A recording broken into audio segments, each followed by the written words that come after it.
Business करू शकत नाही, पण त्यासाठी आम्ही एक सुवर्ण संधी घेऊन आलोय. सांगायचं मित्रांनो, गेले 2 वर्षापासून बिझनेस केलेला 25 लाख रुपयांपर्यंत आपण पोहोचलो.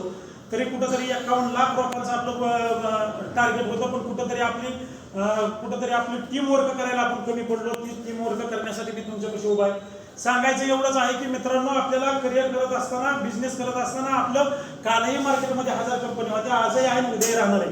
ज्यावेळेस आपण गुणवत्ता आणि गुणवत्तेच्यावर काम करत असतो त्यावेळेस स्पर्धा स्वतः संघ असते.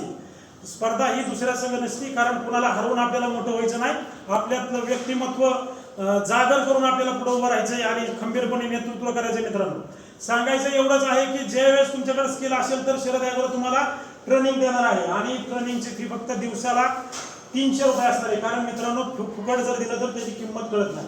जसं की आता मला सर म्हणले 15 मिनिटं तुम्ही लेट का झाला. मी पहिल्यांदा तुमच्या सगळ्यांची माफी मागतो, कारण मला ट्रॉफिकमध्ये तिथनं यायला उशीर झाल्यामुळे मी 15 मिनिटं लेट झालो. माझ्या गुरूंनी 5 मिनिटासाठी 700 कोटीचं जे डिमांड घेतलं मित्रांनो, त्या मिनिटाला, त्या एका मिनिटाची किंमत किती असं तुम्ही विचार करा. त्यांनी मला 5 तास वेळ दिला. ती माझ्या महाराष्ट्रातल्या जनतेचा आशीर्वाद असल्यामुळे मला तिथं जाण्याचा योग आला.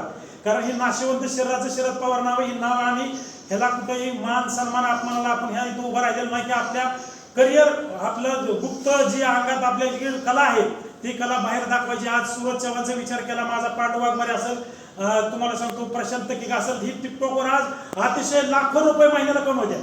आज ती जी किती नापास आहे. आज सचिन तेंडुलकरचं नाव घेतलं तर 4थीला नापास आहे, आणि तो 10वीच्या दारात पुस्तकात त्याचा धडा आहे. मित्रांनो, सांगायचं एवढंच आहे, शिक्षण आणि डिग्री मॅटर करत नाही. तुम्हाला कुठेही सुरुवात करायची असेल तर तुमच्याकडे कुठलं स्किल आहे, तुमच्याकडे कुठलीही कंपनी तुम्हाला विचारत असते की तुम्ही ह्याच्या अगोदरचा अनुभव काय, आणि तुम्ही आमच्या कंपनी तुम्हाला का घ्यावं, तर तुमच्याकडं कितीपर्यंत येत असताना मी बघितलं सर, मी बार्गेनिंग करत आलो की कुठेही गोळा गुटखा खाऊन तुटलेलं बघितलं येताना, ती मला जरा थोडंसं चांगलं वाटलं नाही. तुम्ही सगळ्यात संस्कार आहे, शुद्ध बीजापोटी फळ रसाळ गुंटी, संत तुकाराम महाराजांनी सांगितले आपल्याला. आणि सावता महाराजांनी आपल्याला सांगितले, नामात देव नाही कामात देव आहे. कारण सावता महाराज आरणचे विठ्ठलाच्या भेटीला सगळीच संत महात्मे पंढरपूरला जातात. आणि विशेष सांगायचं एवढंच आहे की पंढरपूरचा विठ्ठल सावता माळेला आरणला भेटायला आला. ही कर्मभूमी, कांदा मुळा भाजी अवघी विठाई माझे सांगणारे संत कोण आहे तुम्हाला माहिती? सावता महाराज. मग सावता महाराजांनी आपल्या महाराष्ट्राची संताची भूमी आहे त्यात आपलं काहीतरी योगदान द्यावं लागतं. म्हणून आपण छोटंसं कार्य, तुम्हाला सांगतो, ठिणगी टाकायचं आणि दिव्याने दिव्या लावायचं काम आपण सर्वप्रथम करतोय. मला ज्यावेळेस पुढे उभं राहत असताना मला तम व्हायचं, अगदी मला काही भाषण द्यायचं काही नव्हतं. आधी हजारो लोकांना मी डायरेक्ट भाषण देऊ शकतो.